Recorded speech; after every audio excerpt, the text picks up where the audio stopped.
In January 2020, at the World Economic Forum in Davos, the atmosphere was calm and formal. Inside the halls, surrounded by billionaires, finance minister, and CEOs, one man stepped onto the stage, confident and in control. Markus Braun, the CEO of Wirecard, was being celebrated as a visionary. He spoke of record breaking growth, the digital transformation of finance, and how Wirecard was leading the charge in the future of global payments.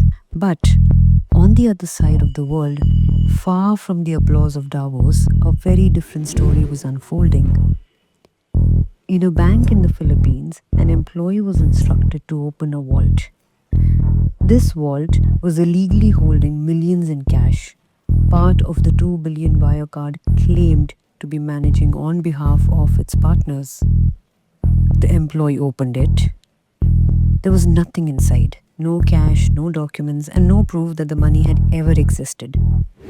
What the world had witnessed in Davos wasn't a look into the future. It was the peak of a lie that had been carefully built over several years.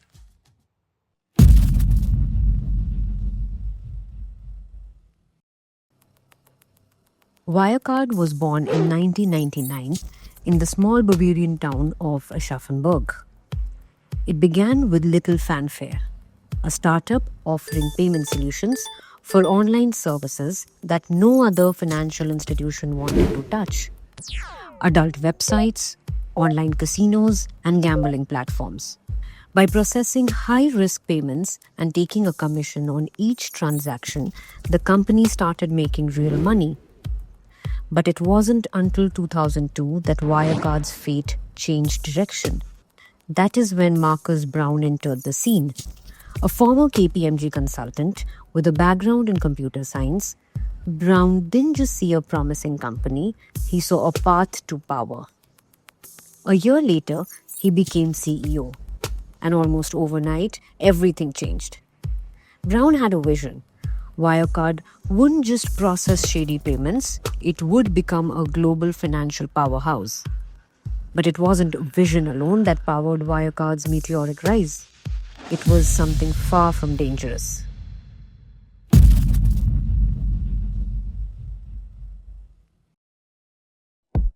In the mid-2000s, a major blow struck the online payment industry.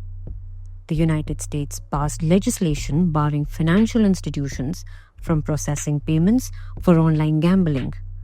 Half of Wirecard's revenue vanished almost overnight. Most companies would have downsized, cut back, rebuilt. Wirecard did not. Instead, its financial reports showed growth, optimism, expansion. The company began buying obscure businesses, payment firms in India, the Middle East, Southeast Asia. Some were real, barely functioning operations. Others existed only on paper. One example, Hermes Eye Tickets, an Indian company Wirecard acquired for an inflated price. To outside observers, these were strategic investments. In reality, they became the scaffolding of a false empire. Wirecard branded these subsidiaries as partners. Through them, billions in supposed transactions flowed. On paper, the company was thriving. In truth, it was producing fake revenues using a network of shell companies and phony deals.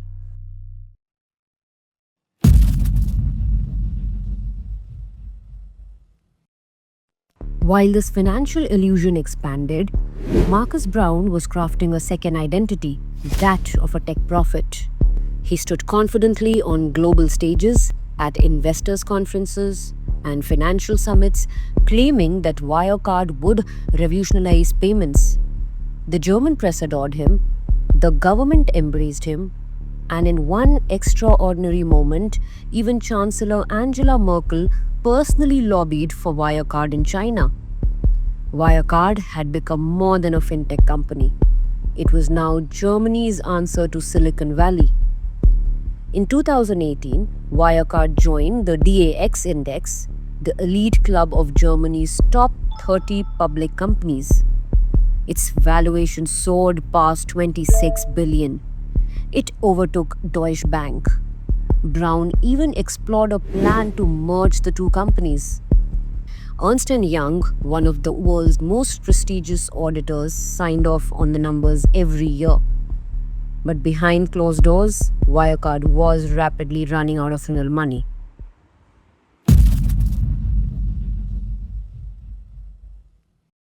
If Braun was the face of Wirecard, the brain behind its hidden machinery was Jan Marsalek, Wirecard's COO.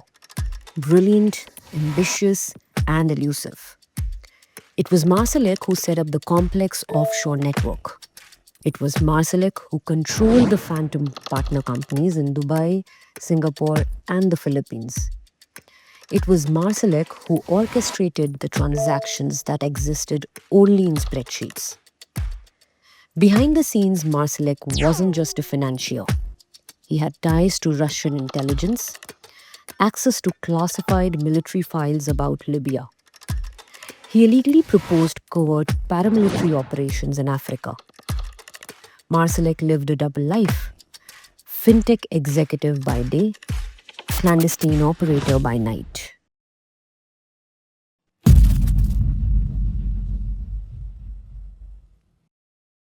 In 2015, a group of journalists at the Financial Times began digging. They uncovered inconsistencies, secretive audits, and impossible profit margins. They asked, where were these partners? Why did no one ever meet them? Wirecard retaliated. They sued the journalists. German regulators, BaFin, did not investigate Wirecard.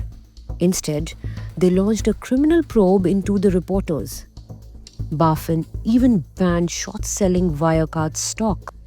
Wirecard also hired private investigators. They followed reporters. They tried to intimidate them. But the FT kept going. Eventually, they found someone inside.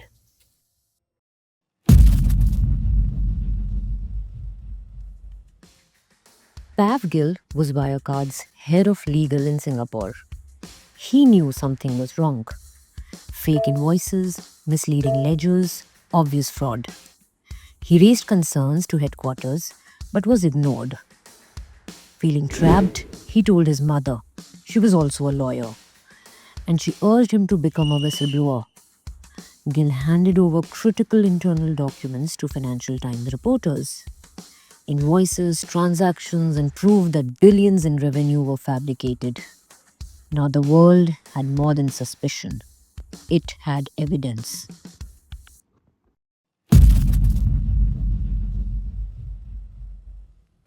In June 2020, German regulators demanded that Ernst & Young finally verify Wirecard's claims.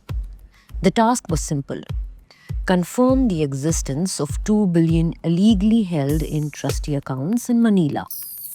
Wirecard insisted the money was there. 2 Philippine banks were named. But when auditors contacted them, the response was devastating. No such accounts existed. The documents were forgeries. The 2 billion never existed. Within days, Wirecard stock collapsed from 191 euros to 2 euros. The company filed for insolvency. It became the first DAX-listed company in German history to go bankrupt due to fraud.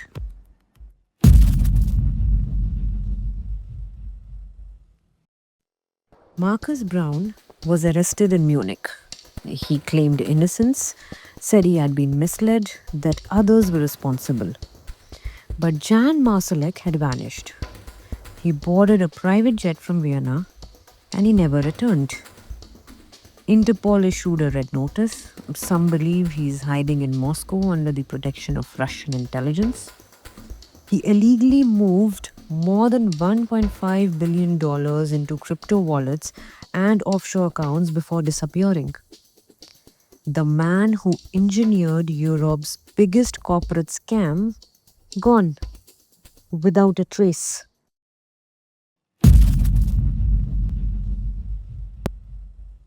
The Wirecard scandal wasn't just about a company. It was about the complete breakdown of a system. A company praised by the press, protected by regulators, trusted by governments, and audited by one of the most respected firms on earth. And yet, it was built on lies.